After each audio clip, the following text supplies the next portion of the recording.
Magandang hapon po mga kapatid. Minsan pa, nais ko po magbahagi sa inyo ng salita ng Diyos.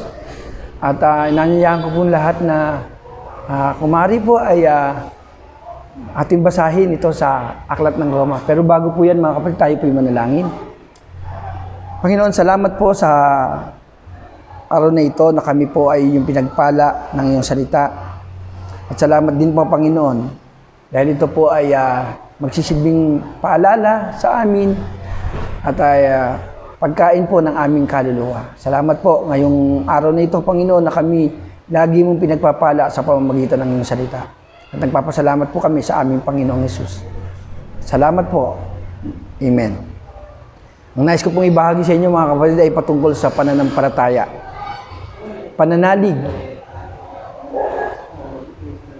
Marahil po maraming nalilito sa pamamagitan ng sa pananalig at pagsunod sa kautusan. Kasi ang sinasabi sa Romans po, ito po yung ating pag-uusapan. Romans chapter 1, verse 17. Sabi po dito, inihahayag nito na ang pagpapawalang sala ng Diyos sa tao ay nagsisimula sa pananampalataya at magiging ganap sa pamamagitan ng pananampalataya. Pagpapawalang sala po. At una po mga kapatid, siguro maraming magtatanong sa inyo na paano ba napapawalang sala ang isang tao? Sa pamamagitan ba ng kanyang mabubuting gawa? Pagsali niya sa reliyon?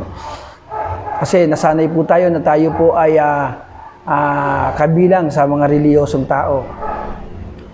Iniisip natin na ang ating mabubuting gawa na ating ginagawa sa kapwa natin, yun ang iniisip natin nagpapawalang sala sa tao. At minsan naman, dito sa Romans po, ang mga Hudyo po pinangahawakan nila sa pamamagitan ng mga gawa ayon sa kautusan. Pero maliwanag po ang sinasabi ng Biblia.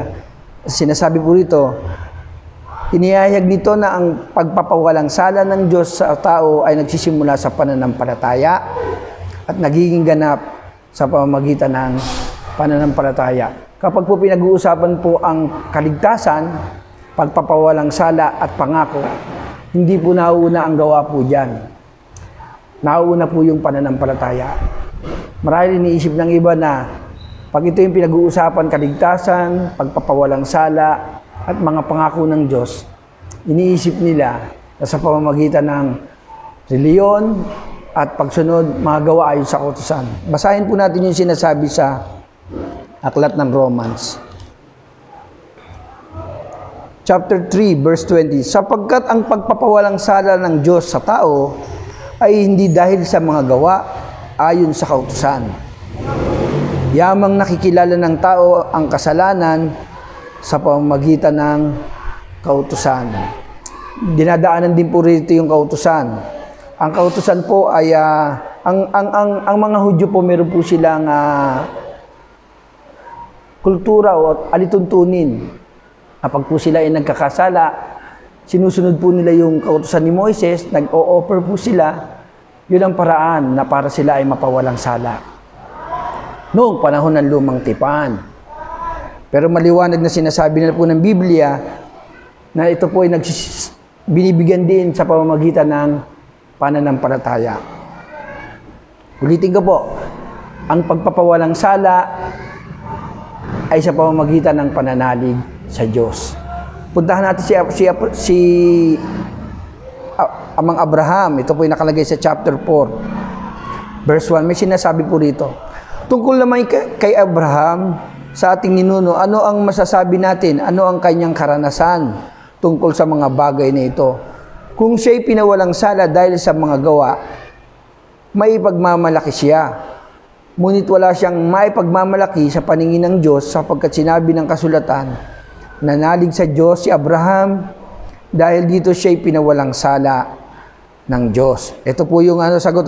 Ang ibinibigay sa taong gumagawa ay ibinibilang.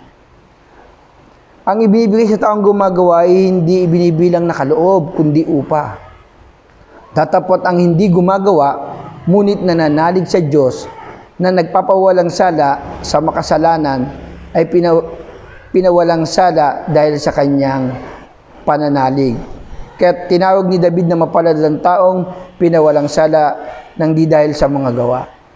Kasi nasanay po tayo na para ka mapatawan ng Diyos, kailangan mong gumawa ng mabuti. Tama po ba yun? At minsan ay sa mga Hudyo, ang kanilang pinangahawakan ay ang pagsunod mga gawa ayon sa kautusan, pag-o-offer po. Pero dahil po ang ating Panginoon ay binayaran na po yung ating mga kasalanan. Binayaran na po yung kasalanan ng lahat ng tao. Ang hinihiling, ang sinasabi ng Biblia, manalig tayo sa ating Panginoon. Kaya sabi diyan, kung ang basihan lamang ng pagpapawalang sala ng Diyos ay yung paggawa, hindi na raw may bibilang na kaloob yun. Kapag ang isang tao ay gumagawa, dapat ang binibigay sa kanya upa, bayad. Kasi gumawa siya. So ang isang taong nanalig sa Diyos, pinawalang sala, ibig sabihin hindi siya gumawa, nanalig siya sa Diyos sapagkat ginawa na ng ating Panginoon.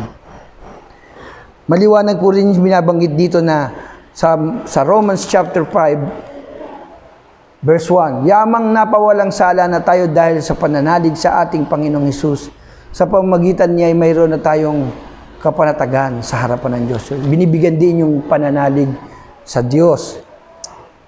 At kung ang pinag-uusapan naman po ay kaligtasan, maliwanag po din po yung sinasabi sa Ephesians chapter 2, verse 8 to 9, na ang kaligtasan ay kaloob ng Diyos, hindi ito dahil sa ating mga gawa, hindi dahil sa ating pananalig sa ating Panginoon. Gusto niyo po nating basahin yun. Pero bago po natin basahin yun, ito naman ay patungkol sa mga pangako. Ganun din po, kailangan pong manalig tayo para makamtan natin ang pangako. Kasi hindi naman po sinabi dito na makakamtan mo ang pangako ng Diyos kapag sumunod ka sa kautusan o ginawa mo yung sinasabi ng lumang tipan. Sabi po rito, kung ang mga sumusunod lamang sa kautusan ang magiging tagapagmana, walang bisa ang pangako at walang kabuluhan ang pananalig. Ang kautusan ang naging sanhi ng pagkapuot ng Diyos. Kung walang kautusan, wala ring paglabag. So, ibig sabihin ang kautusan pala, yung, sabi natin yung 10 Commandments po. Hindi po ito nakapagbibigay ng kapatawaran. Ang itinuturo ng kautusan, ito po raw ay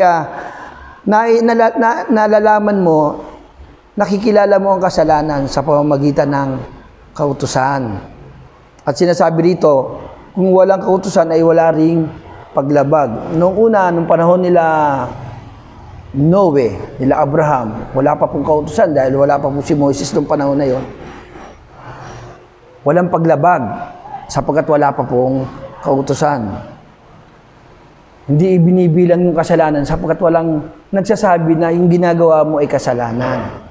Pero nung pumasok na po yung kautusan ni Moses na ibinigay ng Diyos sa chapter 20 ng Exodus, nakalagay po yan.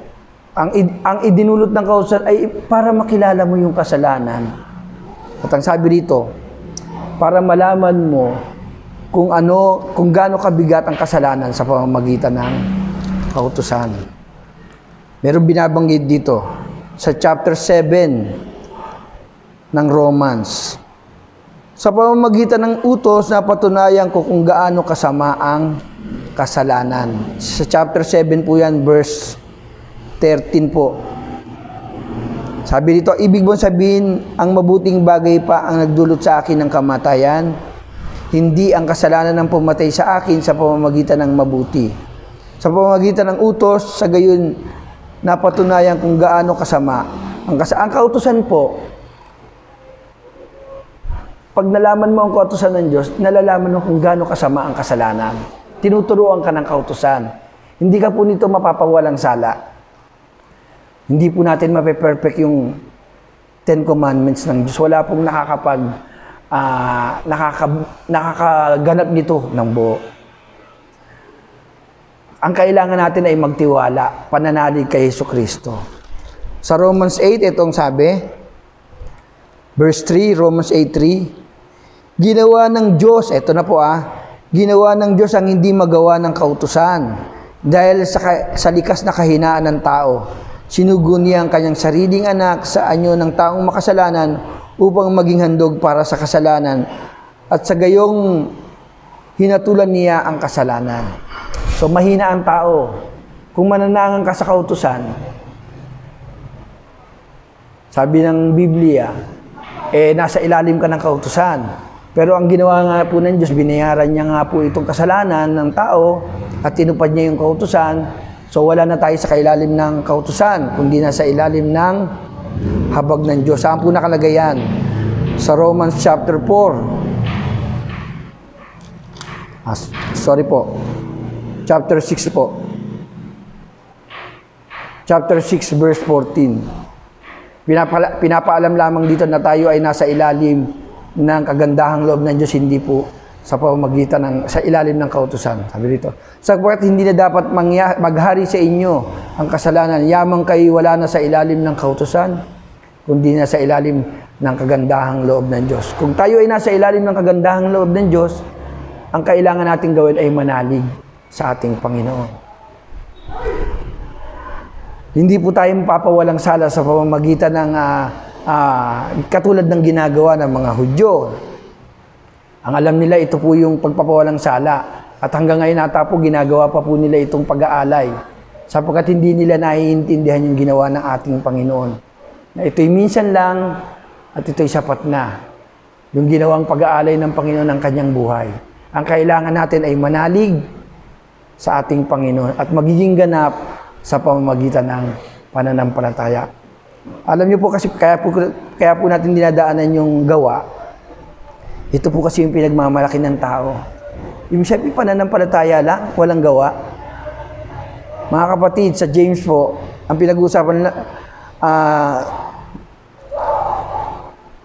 iba po yung sinasabi sa James. Natural, kung meron kang pananampalataya, kailangan merong gawa. Magiging practical. Wala namang pananampalatayang hindi gumagawa. Pero ang binabanggit dito, hindi ka maliligtas, hindi ka mapapawalang sala at hindi mo makakamit ang pangako ng Diyos sa pamamagitan ng iyong mga gawa o pagsunod sa mga gawa ayon sa kautusan. Ang kailangan mo'y manalig sa ating Panginoong Hesus. Amen po ba? Dahil ikaw ay nasa ilalim ng biyaya ng Diyos, sa pamamagitan ng pananalig, mapapagtagumpayan mo ang kasalanan. Malalagpasan natin. Bagamat hindi ko po sinasabing perfecto po tayo. Ganun pa man, ang pananalig na ibinigay sa atin ng Diyos, nalalagpasan natin. O nagagawa natin na nalagpasan yung bawat pagsubok sa atin. Lalo na sa panahon nakakaranas po tayo ng pandemic, ito pong COVID-19. Yung iba po sa atin ay marahil ay naboboring na, marahil ay nawawala na ng pag-asa na hanggang kailan mararanasan ito. Gamitin po natin yung ating pananalig sa Diyos at malalagpasan po natin ang lahat ng ito. Tandaan niyo po mga kapatid, kung babasahin niyo po ang Romans, sa pamamagitan ng ang pagpapawalang sala ay makakamit sa pamamagitan ng pananalig. Ganon din po yung kaligtasan. Manalig tayo na tayo nasa ilalim ng kagandahan loob ng Diyos. Ganon din po ang mga pangako. Makakamit mo ang pangako sa pamamagitan ng pananalig mo sa ating Panginoon.